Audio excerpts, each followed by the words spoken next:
ಆತ್ಮೀಯ H16 news ಅರ್ಥಾತ್ ಸಿದ್ದಾರಾಮ್ಗೆ ಸ್ವಾಗತ.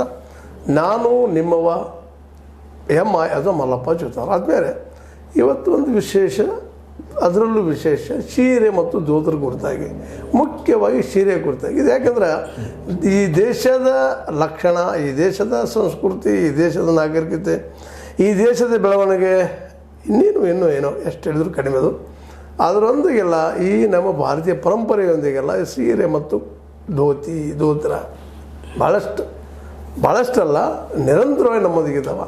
ಅದ್ರ ಮೇಲೆ ಒಂದಿಷ್ಟು ಏನೋ ಚರ್ಚೆ ಮಾಡಬೇಕು. ಏನು ಇದರ ಯಾವಾಗ ಎಂತ ಇದ್ರದ್ದು ಏನು ಮಹಿಮೆ, ಮತ್ತು ಜನರಿಗೆ ಅದರಲ್ಲೂ ಹೆಣ್ಣುಮಕ್ಕಳು ಸೀರೆ ಉಟ್ಟರೆ ಅದು ಗಂಭೀರತೆ ಬರುವಂಥದ್ದು ದೃಶ್ಯದಲ್ಲ. ಅದು ಯಾಕೆ ಹೆಂಗೆ ಬರ್ತದೆ, ಏನು ಆ ಸೀರೆ ಇಲ್ಲದ ಒಂದು ಸ್ವಲ್ಪ ನೋಡೋಣ. ಸೀರೆ ಬದಲಾಗಿ ನಮ್ಮ ಮಿತ್ರರು, ನಮ್ಮ ಈಶ್ವರಚಂದ್ರ ಬೆಟಗೇರಿ ಅವರು ಸೀರೆ ಉಡುಗಳು ನಿಮ್ಗೆ ತಗೊಳ್ಳಿಕ್ಕೆ ತಯಾರಾಗಿದ್ದಾರೆ.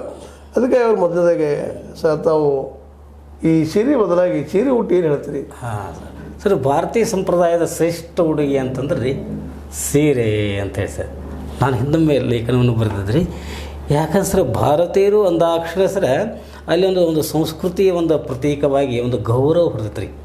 ಎತ್ತ ನಾರ್ಯಸ್ತು ಪೂಜ್ಯಂತು ತತ್ ದೇವತಾ ಅಂತ ಇರ್ತಾರೆ ಅಂತ ಹೇಳಿ, ಎಲ್ಲಿ ನಾರಿಯರು ಪೂಜಿಸಲ್ಪಡುತ್ತಾರೋ ಅಲ್ಲಿ ದೇವತೆಗಳು ವಾಸ ಮಾಡ್ತಾರೆ ಅಂತ ಹೇಳ್ತಾರೆ. ಆ ದೃಷ್ಟಿಯಲ್ಲಿ ಸರ್, ನಮ್ಮ ಭಾರತೀಯ ಸಂಪ್ರದಾಯಗಳ ಸೀರೆಗೆ ನೋಡಿ ದೇವಾನು ದೇವತೆಗಳನ್ನು ಹಿಡ್ಕೊಂಡ್ರಿ ಇವತ್ತಿನ ಸಾಮಾನ್ಯ ನಾರಿಯರು ಕೂಡ ರೀ ಸೀರೆ ಅಂದ ಕೂಡಲೇ ಒಂಥರ ಪುಳಕಿತರಾಗ್ತಾರೆ ರೀ. ಆ ದೃಷ್ಟಿಯಲ್ಲಿ ಒಂದು ಹೊಸದಿಗಂತ ರೀ, ಅದು ಏಪ್ರಿಲ್ 2017ರಾಗ ಒಂದು ಸೀರೆ ಉಡಿಸಲೇ ನನಗೆ ಅಂಥೇಳಿ ಒಂದು ಪ್ರಸನ್ನ ಚೆಕ್ ಮಾಡಿ ಅವ್ರದ್ದು ಆರ್ಟಿಕಲ್ ಬರೆದ್ರಿ.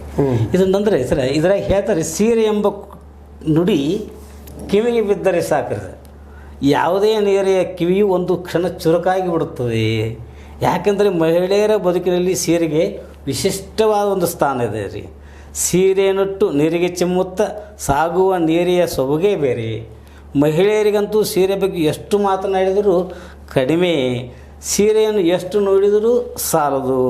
ಜವಳಿ ಮಳಿಗೆಗಳಲ್ಲಿ ಸೀರೆ ಆಯ್ಕೆ ಹೋಗುವ ನಾರಿಯರಂತೂ ಯಾವುದನ್ನು ಆರಿಸಬೇಕು, ಯಾವುದನ್ನು ಬಿಡಬೇಕು ಅನ್ನುವಂತಾರೆ ಪೇಚಾರದೊಳಗೆ ಸಿಗಿ ಅವ್ರಿಗೆ ಒಂದು ನೋಡುಗರಿಗೆ ನಗಿ ತರಿಸ್ತದೆ ರೀ. ಹುಡುಗಿ ದೊಡ್ಡವಳಾದಾಗ ಲಂಗ ದಾವಣಿಗೆ ಹೋಗಿ ಸೀರೆಗೆ ಬಡ್ತಿ ಹೊಂದು ಅಂತಾರೆ. ನಮ್ಮ ದೇಶದಲ್ಲಿ ಸಾಗಿ ಬಂದಂಥ ಇದೊಂದು ಪರಂಪರೆ. ಇಂದು ಸೀರೆ ಬದಲು ಚೂಡಿದಾರ ಸೇರಿದಂತೆ ಹಲವಾರು ಪರ್ಯಾಯಗಳ ಬಂದಿರ್ಬೋದು ರೀ. ಆದ್ರೆ ಸೀರೆಗೆ ಸೀರೆಯ ಸಾಟಿ ಅಂತಾರೆ ರೀ. ಸೀರೆಗೆ ತನ್ನದೇ ಆದ ಒಂದು ಸೊಬಗು ರೀ, ಅಂದ, ಚಂದ, ಗಾಂಭೀರ್ಯ, ಗೌರವಗಳಿದ್ದು ಇದನ್ನು ಕಡೆಗಣಿಸಲು ಸಾಧ್ಯವೇ ಇಲ್ಲ ಅಂದ.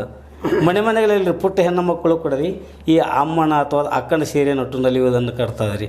ಮೊದಲ ಬಾರಿಗೆ ಸೀರೆಯನ್ನು ನೋಡುವಂಥ ಹೆಣ್ಣು ಮಕ್ಕಳ ಸಂಭ್ರಮ ಅದೊಂದು ದಿವ್ಯಾನುಭೂತಿ, ಅಂದರೆ ಒಮ್ಮೊಮ್ಮೆ ನಗೆಪಾಟ್ಲಾಗ್ತದೆ ರೀ. ಈಗ ಹಾಂ ರೀ, ನೀವು ಸೀರೆ ಹಾಂ ರೀ ಏನೇನು ಖುಷಿ ಕೊಡ್ತದ, ಬದುಕಿಗೆ ಏನೇನು ಅನಿಸ್ತದ ಅನ್ನೋ ಮಾತಾಡ್ತಾ ಇದ್ದೀರಿ. ಹೌದು. ಈ ಸೀರೆ ಬಗ್ಗೆ ಒಂದಿಷ್ಟು ನೀವು ಇತಿಹಾಸಕ್ಕೆ ಹೋದಾಗ ಯಾವ ಸಮಯದಲ್ಲಿ ಆರಂಭ ಆಯಿತು ಸೀರೆ ಉಡುವಂಥ ಪದ್ಧತಿಗಳು, ಏನು ಎಂತು ಸರ್, ನಿಮಗೆ ಮಾಹಿತಿ ಇದ್ರೆ? ತಮ್ಮ ಇದು ಕಲ್ಪನೆಗೆ ಗೊತ್ತಿದೆ ಸರ್, ಶಿಲಾಯುಗದ ಕಾಲದಿಂದಲೂ ಕೂಡ ಸರ್ ಈ ಶರೀರವನ್ನು ಮರೆ ಮಾಡುವ ಸಲುವಾಗಿ ಆಗ ಸೀರೆಯಂತೆ ಇರಲಿಲ್ಲ ರೀ. ನಮ್ಮ ಮರದ ತೊಗಟನ್ನು ಕೂಡ ಮರೆ ಮಾಡಿಕೊಂಡು ಅದು ಸೀರೆಯಂತೆ ಅಂಗಾಂಗಗಳನ್ನು ಕಾಣಬಾರ್ದು ರೀ. ಈಗ ಸೀರೆ ಒಳಗೆ ನೋಡಿ ಸರ್, ಎಲ್ಲ ಅಂಗಾಂಗಗಳು ಏನು ಹೆಂಗಂತಂದ್ರೆ ವ್ಯವಸ್ಥಿತ ರೀತಿಯಿಂದ ಅವರು ಈ ಥರ ಸಂಭ್ರಮಿಸ್ತಾವೆ ರೀ.